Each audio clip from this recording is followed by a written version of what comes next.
মধুমিতার গায়ে হলুদে অঙ্কিতা মল্লিকের চমক। জগদ্ধাত্রী শেষ হলেও জনপ্রিয়তা একটুও কমেনি অঙ্কিতা মল্লিকের।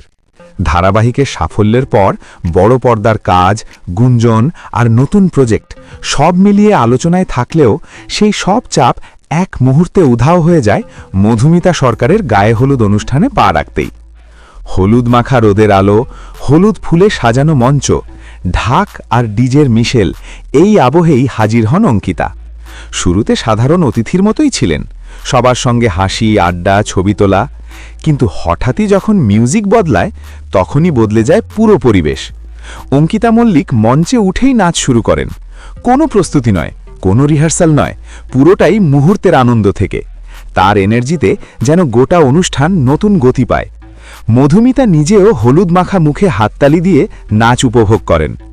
অঙ্কিতার নাচ দেখে অতিথিরা একে একে মঞ্চের সামনে জড়ো হন। কেউ মোবাইলে ভিডিও করেন, কেউ শুধু চোখ ভরে মুহূর্তটা উপভোগ করেন। গায়ে হলুদের অনুষ্ঠান যে শুধু রীতি নয়, তা যে খাঁটি আনন্দের উৎসব, অঙ্কিতার নাচ সেটাই মনে করিয়ে দেয়। এই দিনে অঙ্কিতা প্রমাণ করলেন পর্দার বাইরেও তিনি ঠিক ততটাই প্রাণবন্ত, যতটা দর্শক তাকে পর্দায় দেখে অভ্যস্ত।